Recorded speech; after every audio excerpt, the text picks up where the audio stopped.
Dan di situ pun si Hasbi mengeluarkan keringat dingin.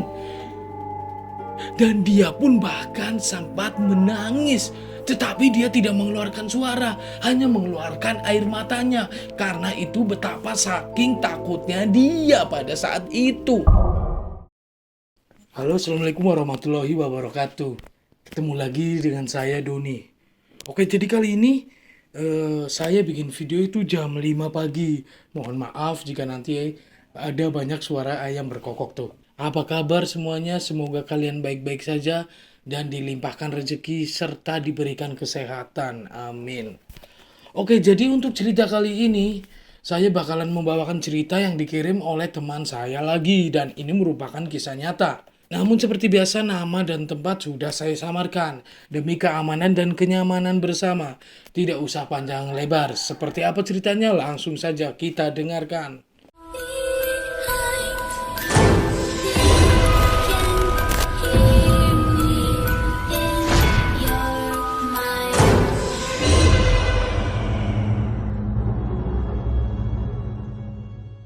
Sebut saja seorang teman saya ini bernama Hasbi. Dia tinggal di desa yang pada saat itu desanya itu memang sangat sepi. Kisah itu terjadi pada tahun 2016. Berarti belum lama ya. Si Hasbi ini mempunyai seorang adik, tapi dia tidak tinggal satu rumah. Adiknya si Hasbi ini berada di desa lain. Si Hasbi ini belum menikah, tetapi adiknya sudah menikah. Pada saat itu, Hasbi ada keperluan mendadak. Dia akan mengunjungi rumah adiknya tersebut. Tetapi si Hasbi ini tidak mempunyai kendaraan, sepeda motor atau bahkan mobil. Dia tidak punya kendaraan itu. Akhirnya dia putuskan untuk berjalan kaki. Biasanya dia diantarkan oleh ojek. Namun karena saat itu waktu sudah malam, sudah jam 9 malam, jadi sudah tidak ada ojek lagi. Dan untuk menuju ke rumah adiknya, Hasbi harus melewati hutan. Dan di hutan itu jelas tidak ada lampu sama sekali, tidak ada penerangan dan sangat gelap. Bahkan pada saat malam hari itu turun kabut. Hasbi sendiri dikenal sebagai orang yang pemberani di desanya. Dia bahkan sering berjalan kaki jam 12 malam sendirian dari rumah adiknya sampai ke rumah. Lalu Hasbi pun mulai keluar dari rumah. Dia membawa senter atau baterai karena dia butuh penerangan untuk berjalan pada saat malam hari. Dia berjalan sendirian tanpa ada rasa ketakutan dan sampailah dia di jembatan. Dan di jembatan itu pun terkenal sangat angker dan mistis. Titibanya dia melewati jembatan itu, si Hasbi merasakan bulu kuduknya merinding. Dia merasakan, wah, sepertinya ada yang gak beres. Padahal biasanya dia lewat situ pun dia tidak merasakan sesuatu apapun. Tetapi pada malam hari itu dia merasakan ada yang tak beres. Wow, dia merinding. Dan akhirnya dia pun sadar bahwa ternyata malam itu adalah malam Jumat Kliwon. Dan tanpa ambil pusing, Hasbi pun melanjutkan perjalanannya di tengah kegelapan itu dan dia hanya menggunakan sebuah senter untuk melihat sekelilingnya. Ditambah lagi, pada malam hari itu tidak ada motor lewat sama sekali. Dan turun kabut. Kalian harus bisa membayangkan bagaimana rasanya si Hasbi ini. Dan waktu sudah menunjukkan jam 9 lebih pada saat itu. Tiba-tiba ketika ia sudah melewati jembatan tersebut, dia mendengar suara. Dia mendengar suara seperti orang mengorok. Tetapi suaranya itu besar. Kalian harus bisa bayangkan suara itu. Hasbi yang awal mulanya tidak merasa takut dan dia merasa biasa-biasa saja. Pada saat dia mendengar suara itu, dia pun langsung gemetar. Dan dia mencari sumber suara itu. Dari mana suara itu datang? Ketika ia menyenteri pohon bambu, tanah, dan pohon-pohonan di sekelilingnya, dia tidak melihat apa-apa. Tetapi ketika dia berbalik badan dan dia menyoroti pohon bambu yang banyak banget di situ, dia tercengang. Ternyata dia melihat sesosok yang sangat besar dan matanya berwarna merah dan berbulu yang sangat tebal. Dan mungkin itu adalah genderuwo. Dan si Hasbi pun langsung gemetar. Dia pun langsung bingung. Dia tidak bisa berbicara, bahkan dia tidak bisa berjalan. Dia tidak bisa menggerakkan seluruh tubuhnya. Dia hanya berdiri. Dan setelah ia membaca doa, si Hasbi merasakan sangat lemas dan dia gemetar. Dia pun bingung, dia harus seperti apa, dia harus bagaimana. Akhirnya sampai saatnya dia menemukan ada gundukan tanah dan dia bersembunyi di balik tanah itu.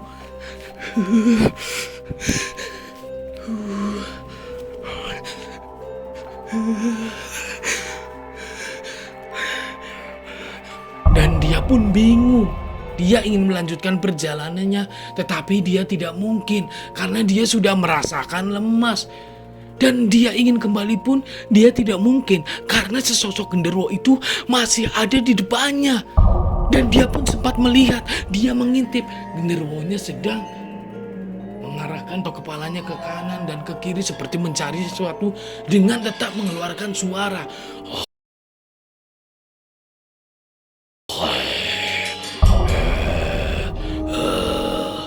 Dan di situ pun si Hasbi mengeluarkan keringat dingin. Dan dia pun bahkan sempat menangis. Tetapi dia tidak mengeluarkan suara, hanya mengeluarkan air matanya. Karena itu betapa saking takutnya dia pada saat itu.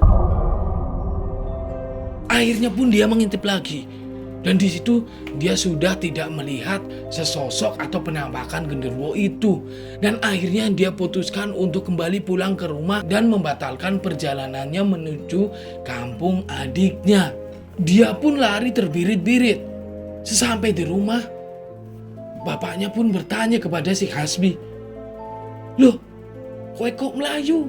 Nang opo toh?"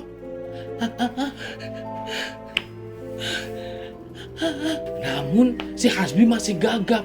Dia masih sulit untuk berbicara. Lalu ibunya Hasbi pun mendengar kebisingan itu. "Ada apa sih? Ono apa toh, Pak? Kok berisik wae udah wengi iki lho. Ayo tidur." "Ini loh, Bu. Si Hasbi, dia pulang lari berkeringat dan dia gagap ini, Bu." "Loh, kowe ngopo to, Lek? Anu, Bu, aku tadi lihat genderuwo." "Waduh, yang bener toh?" Lalu ibunya pun sontak menutup pintunya dan Hasbi ditaruh masuk ke dalam rumah. "Aku lihat di jembatan itu loh, Bu." "Lah kowe kok piye? Mbok kon njaluk dikancani bapak to nek emeh mari adikmu iku." Lalu suasana pun sangat genting. Dan ketika bapaknya membuka korden, bapaknya juga melihat ternyata genderuwo itu sudah ada di depan rumah si Hasbi. Lalu sontak pun mereka bertiga sangat ketakutan. Dan mereka bertiga pun masuk ke dalam satu kamar. Hasbi pun ikut masuk ke dalam kamar bapak dan ibunya. Lalu setelah mereka bertiga sudah masuk kamar, tapi genderuwo itu masih mengeluarkan suaranya. Lalu akhirnya bapaknya si Hasbi pun dengan sebisanya dia membacakan surat-surat atau lantunan ayat-ayat Al-Quran guna untuk mengusir genderuwo tersebut. Dan hingga beberapa saat, akhirnya bapaknya Hasbi itu kembali lagi menengok dari jendela. Dan genderuwo itu sudah tidak terlihat. Dan setelah kejadian itu pun, beritanya menyebar ke seluruh kampung. Akhirnya setelah kejadian itu, warga setempat pun tidak ada lagi yang berani keluar jam 8 malam lebih sendirian.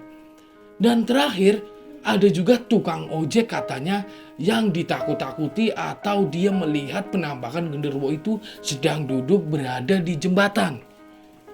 Dan ceritanya pun berakhir. Dan terima kasih buat teman-teman yang udah menyimak cerita ini sampai selesai. Dan bila teman-teman punya pengalaman pribadi yang menurut kalian itu mistis dan pantas untuk diceritakan, kalian kirim saja ceritanya ke email di samping saya. Nanti saya akan ceritakan cerita kiriman dari kalian. Terima kasih dan sampai jumpa di video berikutnya.